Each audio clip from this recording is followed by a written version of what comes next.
Hi guys, तुमचं स्वागत आहे माझ्या नवीन ब्लॉगमध्ये. तेच की आज मी चालू होतो मावशी काकाकडे. तसेच मला निलेश आणि ईश्वर पण भेटला होता. मग काय आलो होतो फाट्यावरती. तेवढ्यात आपली रिक्षा पण आली. मग काय आम्ही तिघं पण रिक्षात बसलो. मग काय निघालो आम्ही पण गोटीला. त्यात इडं पुढं आलो. त्यात या डीजेवालीची गाडी पण बंद पडली होती. मग काय त्यांना म्हणलं येतो आम्ही. त्यात इडं फाटकात आलो. आमचं नशीब चांगलं होतं का फाटक उघडं होतं. नाहीतर आम्ही जेव्हा पण येतो ना तेव्हा फाटक बंदच राहतं. मग काय पोचलो आम्ही पण गोष्टीत. त्यात इकडं वर आलो. त्यात इकडं गोष्टीत कायम गर्दीच राहते, त्याच्यात काही वादच नाही. मग काय इकडं ईश्वरचं काम होतं. ते म्हणे आता नाही होणार.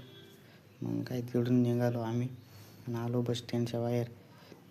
मग काय आलो तिकडं तर या काकांना विचारलं बस कितवरती. ते म्हणा 2:45.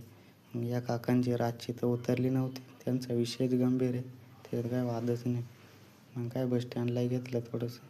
तेवढं तिकडं गण्या पण आला होता. मग काय त्याला पण घेतलं.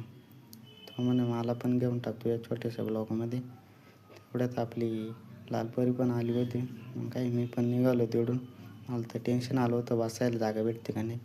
मग काही गाडीत बसायला जागा पण भेटली. मग काय आपण तिकीट पण घेतलं. तसंच आपलं आता स्टॉप पण आलो होतं. मग काय आता इकडून आपल्याला पायीच जावं लागणार होतं. मग काय मी पण आलो होतो पायी. तसंच इकडं ब्रिजवर आलो होतो. तसंच आता इकडं मावशीचं घर पण आलो होतं. मग काय इकडेच आपला ब्लॉग संपवतोय. भेटूया पुढच्या ब्लॉगमध्ये.